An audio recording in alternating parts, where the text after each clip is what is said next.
here today.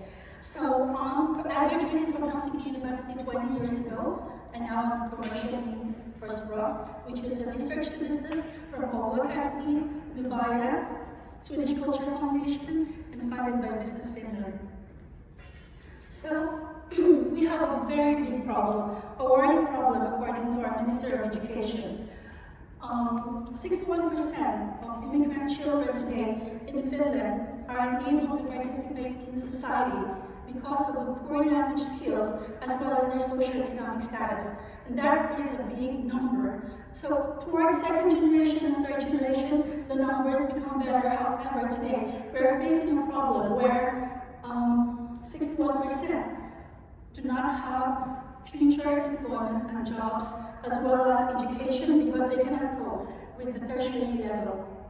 So moving forward, we know that the PISA results in Finland has also been decreasing, 30% or 30 points from the comparison in 2018 and 2022. And we have been overpassed by Estonia and Singapore because for that reason we know that our classrooms today are homogeneous, or rather we put together immigrants and native speakers, and that is the reason why our PISA results are getting worse. So the main issue is that our language courses are not good enough, and we are failing our kids today. We have a population of 15 million immigrants in Germany, and a comparison with Finland, which is 500,000. However, altogether, this constitutes 87 million foreign language speakers in Europe, which is 70% of the total population. And the same problems that my colleagues have presented, we have lack of relevant teaching materials. We don't have teachers that are relaxed and happy with their jobs, and we have an achievement gap for native and non-native speakers. So we go back to the solution of game as the role of game in child development.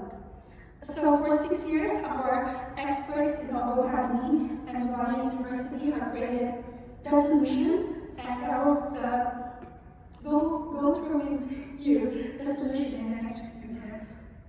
I'm very excited. So we have the summary of our research path, and it is quite lengthy, and I will not go through it. However, you have to remember that 9 specialists and 7 advisors traveled the path with SPRO, and we are still conducting the research. So going back to the main issue, how to teach languages in a fun way. So we still have migration, international mobility, increasing multilingualism. Our teachers are capable to use education technology in teaching, and is digitalization accepted enough in our classrooms? So we go back to the values we have in SPRO. We are contextual and monolingual, meaning that the students do not need to learn a common language when they are together.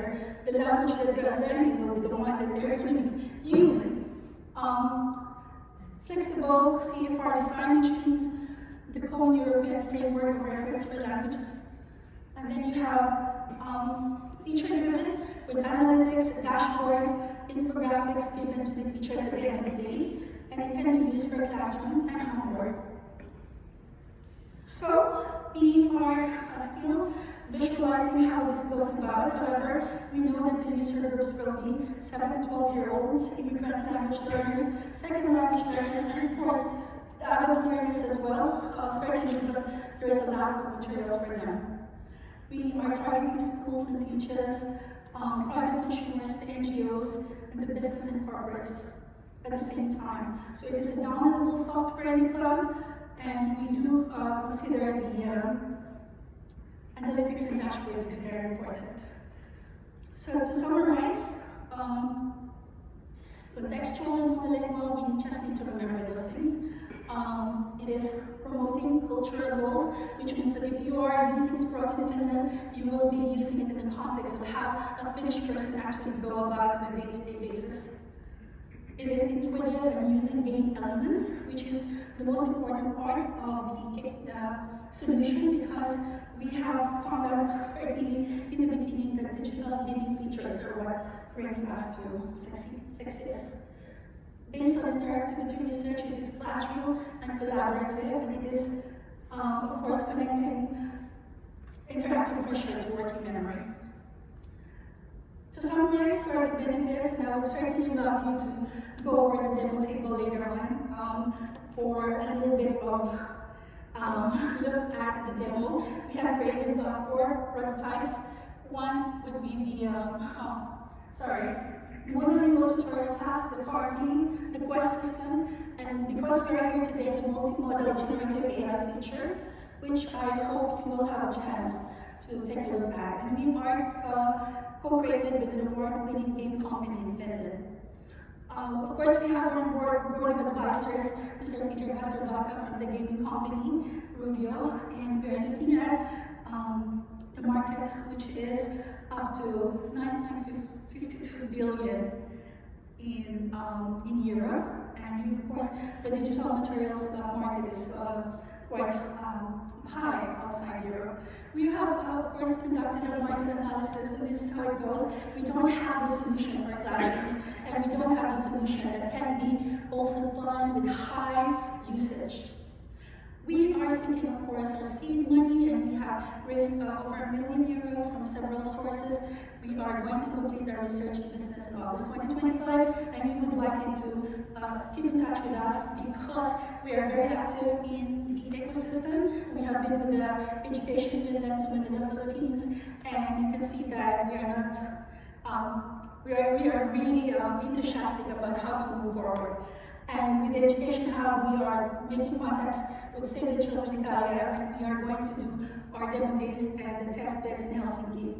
Our team is very amazing, and for lack of words, and we are very multicultural and diverse. Please put your